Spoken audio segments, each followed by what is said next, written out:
Ibinunyag ni dating DPWH Secretary Manny Bonoan na bukod kina dating Senador Bong Revilla at Senador Jingo Estrada, nagsumiti rin umano ng listahan ng mga infrastructure projects si dating DPWH Yusek Bernardo. Bonoan claims then Senate President Zubiri a discretion over amount of leadership funds for each senator. Ayan o. Bonoan alleged that each senator would get a minimum allocation of 500 million while chairperson of the major committees are allotted 1 billion pesos. Malinaw ang revelasyon ni Bonoan kahapon. No? At least 500 million DPWH leadership funds allocated to each senator in fiscal year 2025. O ano kayo ngayon? O di ba, mga kababayan? Sabi dito, Bonoan nagbabagang mga balita at pagtalakay sa mga isyu na lipungan. Bulsa, opinyon, banat at paglalantad sa katotohanan. Bulsa, what you see is what you get. You decide. Ito po mga kababayan, si Dante Maravillas. Matindi itong mga revelasyon, mga kababayan ni dating DPWH Secretary Manny Bonoan. Sabi dito sa Abante News Online. Ibinunyag ni dating DPWH Secretary Manny Bonoan na bukod kina dating Senador Bong Revilla at Senador Jingo Estrada, nagsumiti rin umano ng listahan ng mga infrastructure projects si dating DPWH Yusek Bernardo para kina Senador Bongo at Robin Padilla noong 2025. Ang pondo sa mga proyekto ay hinugot umano sa leadership fund ng DPWH sa nasabing taon. Isinawalat ito ni Bonoan sa kanyang pagtestigo sa malversation case trial ni Revilla sa Sandigan Bayan. Di ba, mga kababayan? Mga pasabog na balita. Ito pa, Bonoan claims then Senate President Zubiri a discretion over amount of leadership funds for each senator. Ayan o. Bonoan alleged that each senator would get a minimum allocation of 500 million while chairperson of the major committees are allotted 1 billion pesos. So ngayon, ang tanong ngayon mga kababayan, pinagbigyan yung 500 million at 1 billion sa bawat senador. So ang tanong, kasalanan pa ba ni Martin Romualdez ito? Si Martin Romualdez ba rin ba yung may kasalanan? Ang mastermind daw mga kababayan, si Martin Romualdez palagi ang tinuturo. Yung sinasabi natin. Turo kayo ng turo. Ang ebidensya po ay nagtuturo sa inyo Sa mga senador, mga kababayan, hindi kay Speaker Martin Romualdez. O di ba? So hindi kailanman magiging kasalanan ni Martin Romualdez ito po. So gumuho na ang isang taon na black propaganda sa social media na nagpipinta mga kababayan sa kanya bilang isang makapangyarihang diktador na nagmamanipula at kumokontrol di umano mga kababayan sa buong pambansang pondo ng Pilipinas. So sa bawat mga kababayan pag-usad ng mga opisyal na investigasyon sa korte, lumalabas na ang mga transaksyon ay eksklusibong usapan sa pagitan mga kababayan ng mga individual na senador at saka mga ahensya at siyempre ng DPWH. So ito po mga kababayan na pagpipilit na isisi ang lahat ng issue sa budget at flood control dito kay Martin Romualdez ay isang malisyosong strategy upang gawin siyang political scapegoat. Di ba po? At iligtas ang mga totoong may hawak ng ng diskresyon. So sa Senado po yung kausap ni Bonoan. So ang tanong, kasalanan pa rin ni Martin? Mismo na po itong opisyal na testimony sa korte. Taas ang inamin ni dating DPWH Secretary Manny Bonoan na ang kanyang direktang kausap at kadibate ukol mga kababayan sa parametro ng pondo ay si dating Senate President Mig Zubiri, isang senador. So nilinaw din mga kababayan sa pagdinig na ang mga request para sa alokasyon ay dumaan sa mga undersecretary tulad ni na Roberto Bernardo at nagyumaong si Cathy Cabral. Sila po yung nag-asikaso ng mga listahan at threshold ng pondo. Wala silang naging usapan pulong o anumang transaksyon kay Martin Romualdez. So kung ang DPWH, mga kababayan, at ang pamunuan ng Senado ang nag-usap sa pagbuo ng pondo, paano naging kasalanan ng isang speaker ng Kamara na hindi man lang naging bahagi ng kanila pong usapan? So yun ang tanong. So yung mga senador, mga kababayan, sabi dito, may 500 million pesos at 1 billion na allocation po. So tanong, kasalanan pa ba? Kasalanan pa rin ba ni Martin Romualdez ito? So binunyag po, mga kababayan, sa korte na ang controversial na leadership fund na tinatawag nila, na nagkakahalaga ng kabuang 24 billion pesos, ay nilikha upang bigyan ng tig 500 million pesos na tumataginting ang bawat senador. Yan niya, Mr. Maravillas, kasama dito si Ping Lacson. Hindi pa senador si Ping Lacson. At si Ping Lacson, mga kababayan, hindi yan tumatanggap ng pork barrel. Ito yung bagong pork barrel, another form of pork barrel na binubuo nila po. So bukod dito, mga kababayan, sabi sa balita, ang mga chairperson ng mga pangunahing committee ay nakakakuha ng hanggang 1 billion bawat isa.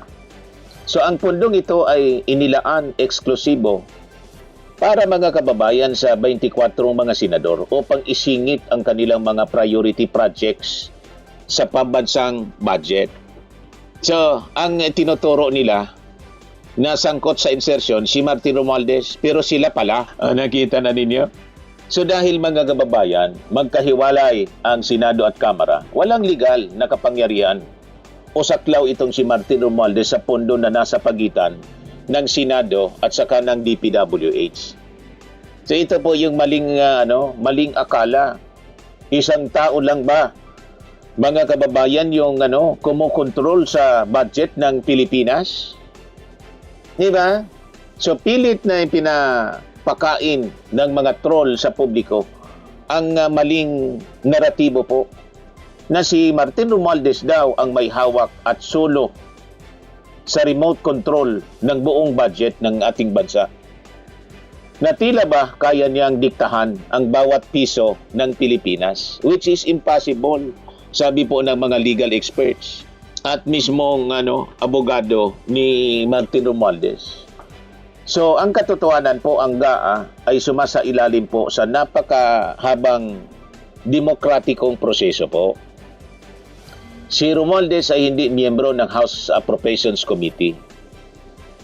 Hindi siya bahagi ng small committee at wala din siya, mga kababayan, sa BICAM, Bicameral Conference Committee o Technical Working Group na siyang aktwal na naghihimay, mga kababayan, at nagpapasya sa pinal na alokasyon.